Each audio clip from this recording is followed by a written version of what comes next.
dear brothers and sisters. It's a joy to be here at the Veggie Fest, and it's so nice to see so many of you here in this 91-degree temperatures. You know, we live in an age where stress seems to be a part of our life. As we look at our lives, we all feel that something is not working as it should. And whether it be at our places of work, whether it be at our homes, whether it be when we meet our friends or in communities or in societies, we feel things are happening which are difficult for us to deal with. And as we start to look into why we have what we call stress, we find that we all today are very, very educated. We've got a lot of schooling, we learn a lot, and so we're very knowledgeable. And with knowledge comes a lifestyle in which we find that people from all parts of the world are living in many, many different countries together. So we have people of various cultures who we deal with, who we live with, who we find at work. And because of our backgrounds being different, things don't happen as the way we would like them to happen. Because we grow up in an environment, we grow up in a family, we have certain ways of talking, certain ways of doing things, and all of a sudden we run into people whose ways of viewing things might be entirely different. And when things happen which are contrary to what we expect, then we feel devastated. As a human being, because we're also educated, we think we're always right and that we know it all. And so we find that we are not only in stress at the physical level, but because of our communications with others, because of the interactions that happen today, because of us today sitting in any part of the world and being so knowledgeable about every other part of the world, that the information which is coming to us is like so much, it's very difficult for us to decipher it. Living in this age where there's been technological advances, we know about computers multitasking. And so as human beings, when you're multitasking, it becomes very difficult for us to deal with it. You know, a computer can go in and because of the nature of the design, it can pick a lot of information very quickly and put it together, whereas we as human beings have some limitations. And because of all these interactions happening, we find that life is full of stress, where we have difficulty dealing with things. And all of a sudden, not only are we thinking about the difficulties, we find that the effects come to the physical body. Today, the doctors and the scientists are telling us that many of the diseases, like heart diseases and even digestion diseases and breathing diseases, are happening because of stress in our life. And as we start to look at the situation, we try to find solutions. Most of us feel that when we are in a state of stress, when we're going through a difficult period, that what helps is to be entertained. And so whether we watch TV, go to a movie, or go to a sports program, or go to a music program, we always feel our stress is being relieved and we need to relax. And then when that program is over, our stress really has not gone away, it has stayed with us. So how does one de-stress one's life? You know, as we grow up in this world, all the knowledge that we gain is from the world outside. You know, we go to school, we learn from our teachers, we learn our languages, we learn our sciences and our maths and our economics and every other subject that we take. And the learning process is such that we take inputs from either our teachers or from the books or from whatever media we are learning from. And then we try to interact with that arena to gain more of the knowledge. And so we, as we grow up, are always in a mode where we're learning from the world outside. So to be in a state, to deal with stress, we feel that if we would be focused on some things or go to some place or we take a vacation, then we would be de-stressed. The saints and mystics of the years have been telling us that everything on the world outside is temporary, and since it's temporary, it has a time span. And so when we relate to it, we're not gonna get permanent happiness or permanent solutions or permanent peace and calm to deal with the stressful situation we find ourselves in. Guru Arjan Dev Ji Maharaj has said very beautifully, he says, Sab kich ghar mein, bahar nahi, bahar tole so bharam bula. He's saying, everything that you want to get is within yourself. And the more time you spend on the world outside to get whatever you want, the more world of illusion you're going to find yourself. And therein lies the changes that have come into our society over the years. So I like to relate a story about a bunch of oak trees. There were these oak trees who lived for many centuries. And there's a bunch of them, and then once in a century they get together and talk about what changes have they seen in the last century, because a lot of people, came and sat under the trees for the shade, and they had many picnics and everything over the years. So once in a century, they would sit down and talk about the changes. So last time, when they got together, they started talking about what changes have they felt in the last 100 years. And so one tree said, I find that people in this century, because of all the innovations that have happened, are very much into keeping their body fit and fine. So the other tree asks, what do you mean by that? It said, look at it. You got so many places where you can go and physically exercise. There's been boom in all these areas where physically help can be found by people. You have all these personal trainers who can train so that you're physically well. And so I feel that there's a big change. Everyone wants to be looking good, feeling good, keep the body well, and exercising. So the other tree said, I found another change too. I saw that they were exercising, but I also find that, there are many changes now, like a day like today, when the sun is out, people come up with what is called sunscreen. So you put the sunscreen on, so the rays of the sun, the UV from there is not going to be affecting you that much.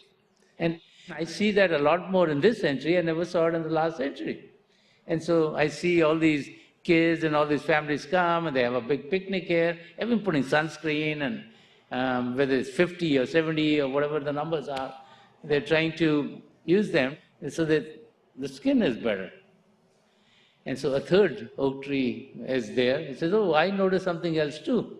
As people were exercising, they realized, hey, exercise is not only the key, the food is very important. So he says, now I feel a lot of people saying, don't eat processed food. It's very bad for you. Don't eat things which have chemicals in them. And so you need to go to organic food. You need to eat more vegan and plant-based diet foods.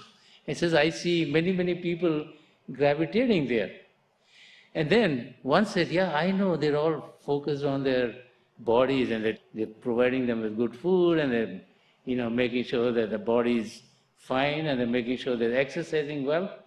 But when they come and they sit under my shade, I feel that they're talking about stress, they're talking about fear, they're talking about anxiety, they're talking about depression, and I don't know, they have so many good things happening to them.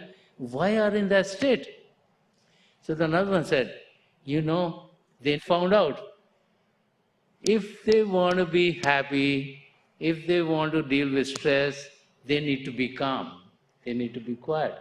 They found out that the brain waves generally work between 12 and 20 hertz per second. And that's what happens to general human beings as we're doing our day-to-day activities. And so the tree said, as they checked more into how they could be calm, they realized that if they can take the brain waves to like 4 to 8 hertz, then the calmness will come in, the stress would be relieved, they'll feel happy, they'll feel joyous. So the next tree says, so once they found out, how do they do that? They said the answer is meditation. You stay calm, you stay still, and you realize that for you to be able to deal with the stress, everything that you need is within yourself. God has provided us with all the means that are needed by us to deal with everything that comes in this world. When God created this creation and sent all of us here, God made sure that we also will have all the means that are needed by us to know ourselves.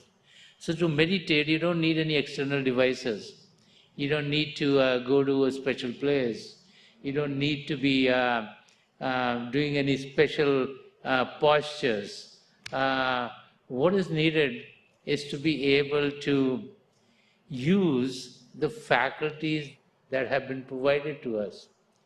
The human race is called the roof and crown of all creation. We as human beings have been given that characteristic where we can find out the difference between truth and untruth, in which we can use our faculties to unravel the truth. And as Sant Rajinder Singh Maharaj would say, he says, any thought, any word, any deed that we have which takes us closer to the Creator, closer to God, is good.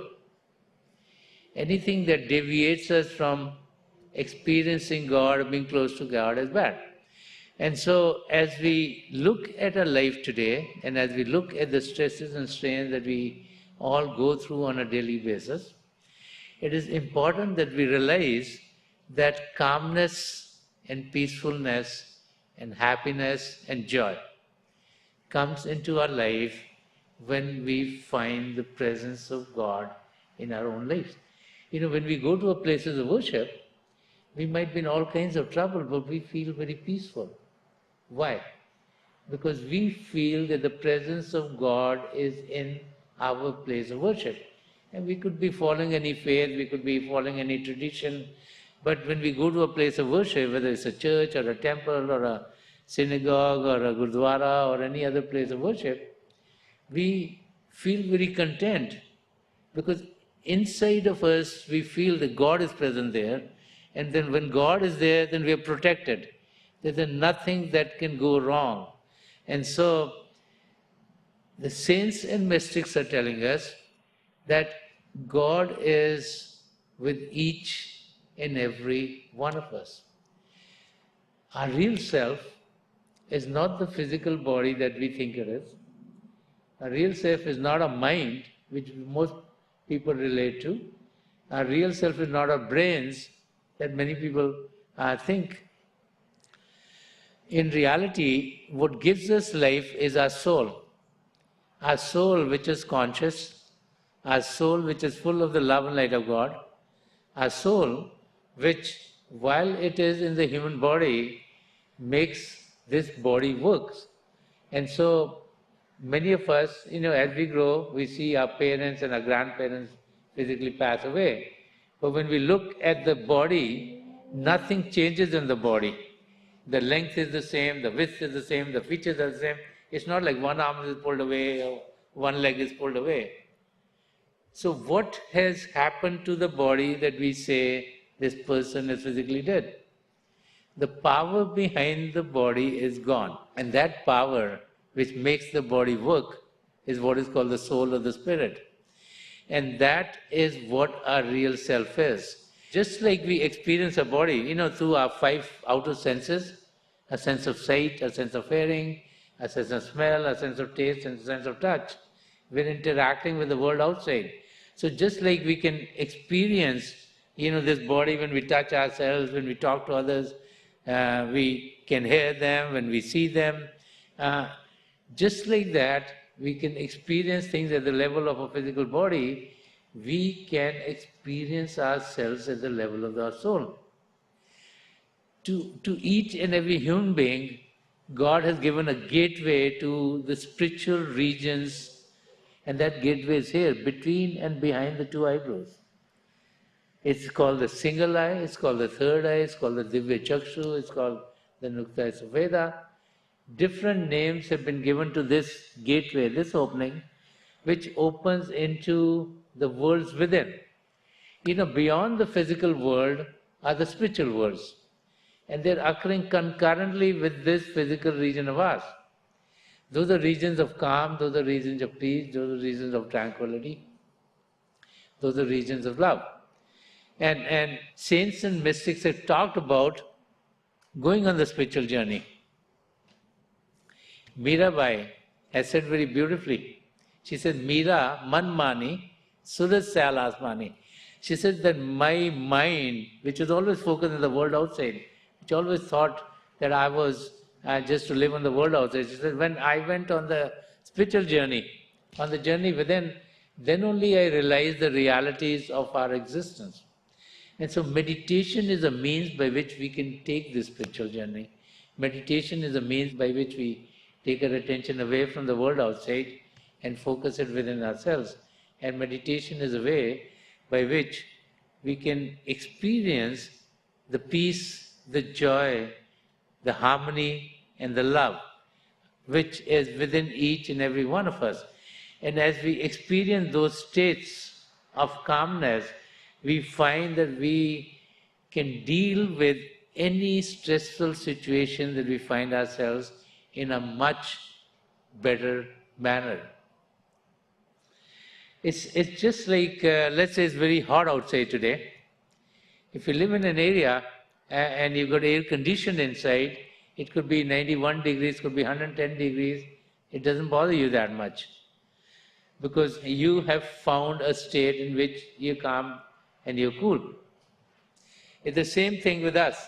All the stress that we find on the world outside dissipates when our attention goes into the source of all calm and peace within ourselves. And as we get to that state of experiencing that, conscious living is a means by which our stress can be removed or we can be de-stressed. So what is conscious living? Conscious living means that we are conscious of how we are leading our lives. That we are not leading a life and we say, this is mine, I take it, we're just living for ourselves. That we realize that we're all a part of one big family of the Creator. And that we all can live in harmony with each other. Now, how do we get to that state? As we meditate, as we go within, we connect with what are called the two manifestations of the divine, that being the divine light and the divine sound of God. When we go to our places of worship, we find signs of light. You might be lighting candles. In the East, we might be lighting diyas, which are like all wicks that we light up. It's a sign to talk about eternal light, the light within, the light that brings joy to the world, which is the Creator. We find signs of sound, like we might have bells ringing, we might have what we call nagaras, which are ringing, we might have drums that beat. So light and sound are found in practically all places of worship. They are not to show us the outer sense, they are to relate to the inner part of our being. Each and every one of our faiths has two sides to it. The outer side deals with the rites and rituals. How do we go to a place of worship? Should we have our head covered? Should we have our shoes on? Should we have a suit on? And what are we going to do there? Are we going to light a candle? Are we going to ring a bell? Are we going to listen to a sermon? So these are the rites and rituals which are different in each one of faiths. But each one of our faiths has the inner side, which is called the esoteric side of our faith. And that side deals with our spirit, our soul, the flight of the soul, the union of the soul with God, and that part of our faith is what is common. When you look at the lives of the saints and mystics, after whose lives, great tradition, the great phase of the world started, we find that each and every one of them talked about communion with God. They all talked about having a revelation of the divine, whether they were sitting in a cave, whether they were on a mountain, whether they were just by Zen, they all talk about this revelation. And so at this day and age, as we think about the lives of the great saints and mystics, we wonder if they and their disciples could experience God, why can't we experience God today? God the Creator is as available today as God was when creation started, as God will be when creation one of these days comes to an end. It's all God's will. No one knows what's going to happen. As we close our eyes and as we start to still the mind, because it's the mind that we need to deal with, the mind that is taking our attention, putting into the world. It's the mind which brings stress into our life. It's the mind which focuses into the world. And so we need to still it. And the techniques are very similar. As we close our eyes to meditate, as we find a quiet place to meditate, the difficulty that we all have is as soon as we close our eyes and we think we want to experience the divine, we get thoughts. Thoughts are coming from our mind. The mind doesn't want us to know God. The mind wants us just involved in the world outside.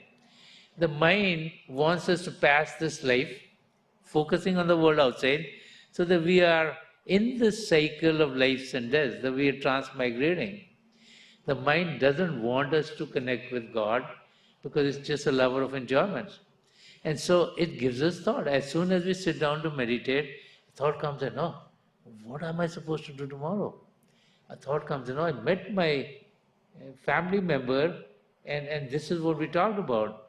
A thought comes of the past, a thought comes of the future, could be about anything, and all of a sudden we're distracted. We can't focus on the experience. So the techniques that are used in most traditions are one and the same. That as we close our eyes, the mind is the one which is giving thoughts to us. So let us put the mind towards God. Why do we put it towards God? Because God is the source of all happiness and joy and peace. The more God is in our life, the better life is going to be. The more our attention is on the Creator, the more calmness and peacefulness we're going to find. And so some people repeat one name of God, some people repeat 5 names of God.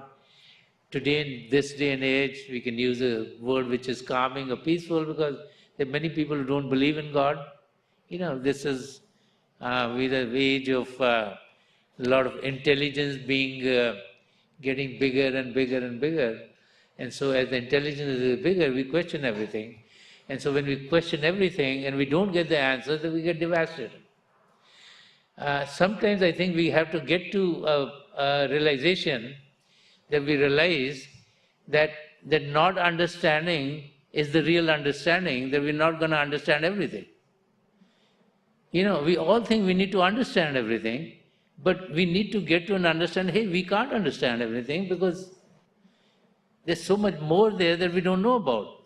But since we are so educated, we say, no, I need to understand everything, and it needs to be logical, this. Why is it not working the way I think? The key is that as we start to connect with the divine power within, the mind needs to be stilled. And so as we close our eyes, whether we use the name of God, whether we use a word which is calming to us, whether peaceful to us, it takes the energy of our mind, which is sending thoughts to us, and puts it toward a calming or a peaceful or a godly environment. And when that happens, then in the stress which might be around us, we get into the haven which is within each and every one of us. We start to experience light. In the beginning, it seems like there are flashes of light, there are circles of lights. It might look like the light is coming and going, and then with time, the light stabilizes. So what actually is happening, the light is not coming from the outside. The light of God is within each and every one of us. When we concentrate, we experience the light. When we're distracted, we experience darkness. And so with time, as we start to experience more and more of a concentration being within ourselves, to us it looks like the lights are stabilized. And then go beyond the lights, and there are many, many other vistas that open up for us. The beauty is, as we have that experience of being with the light, we find calmness and stillness come over us. And so, when we are out of that meditative state, that calmness and stillness stays with us. It's not that it's only there for that time that we are meditating, it's for many more hours beyond. And then we find that a transformation happens from within. All of a sudden we find that our relationships with others are more calmer. So I want to leave you with a very simple meditation. To us, meditation is a spiritual practice. So the body could be in any pose. It's not necessary to be in a certain yogi pose or some other pose. So we can sit as comfortably as you can. We close our eyes so that nothing from the world outside distracts us. So we close our eyes. We generally try to find a quiet place to meditate. So any place in the home, place of work, or wherever you go to park, is a quiet place, is good. Because if there's noise, then our attention goes in the world outside. We're definitely not going to eat, so a sense of taste is withdrawn. We don't change the atmosphere. Many people feel like to meditate or to know God, you need to make the atmosphere quote unquote spiritual. So they light incenses and other things. We just feel that if we change the atmosphere, our attention through our sense of smell will go into that arena. So we feel, all day long we don't think about where we are. So we just keep on leading our lives accordingly. We don't even think about how we are breathing. So when we meditate, we don't focus on the breathing too. We let it go normally. Because we feel, every day, whatever we're doing, our breaths are coming automatically. God has put the system into the human body. It's one of the most intricate systems they can think about. But it keeps on working. The heart keeps on ticking, the blood keeps on running. So don't touch anything. Let them work normally. And so as we close our eyes, our eyeballs should be straight. See, many people feel the seat of the soul is here, between them, behind the eyeballs, they try to raise their eyeballs. Please don't do that. Because if you raise your eyeballs, you're going to put pressure on your forehead, which is generally culminate in a headache. The reason we keep them straight is, we don't want any pressure on our forehead, we should be relaxed. So this is a practice of concentration in a relaxed state. Now, as we close our eyes, all of a sudden all kinds of thoughts come in.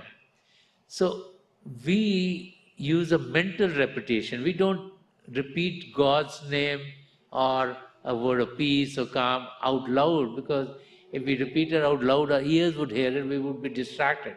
So we do a mental repetition of this, any name of God you're comfortable with. And if you're not comfortable with any name of God, you can use a name that's peaceful to you, that's loving to you, that's calming to you. You can repeat that too. Now, as you do that, right in front of you, with time, light will sprout forth. So it will look like flashes of light, circles of light. The lights could be of various colors. It could be golden, it could be white. It could be red, blue, green, yellow, orange, or any other color. Now, just keep your gaze right in the middle. And with time, as your concentration will improve, you'll find the lights have stabilized. And then with time, you'll go beyond the lights. You get experience like sky, stars, moon, sun, many, many other vistas open up. Now just keep your gaze there, and you'll find the calmness and the stillness come over you. And so our job is to find a place, sit down calmly. Like, thousands of us can sit down and meditate together. Just make sure no part of our body touches someone. Because if they move, then we would be distracted. So we all have a one-to-one experience with God. And we just want that connection to be no distraction to come in. So let us meditate. Close your eyes very gently. Make sure your eyeballs are straight. If you like to repeat any name of God, that's fine. If you like to repeat a name which is calming, peaceful, loving to you, that's fine too. Do a mental repetition. I pray to God Almighty and to the three great spiritual masters of the past century, Hazur Baba Sawan Singh Ji Maharaj, Param Sant Kripal Singh Ji Maharaj, and Dayal Sant Darshan Singh Ji Maharaj, to help each and every one of us connect with the divine power then and to experience the divine light and its effulgence. We'll be sitting for a few minutes. I'll be getting out at that time, and my best wishes are with each and every one of you.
Please leave off.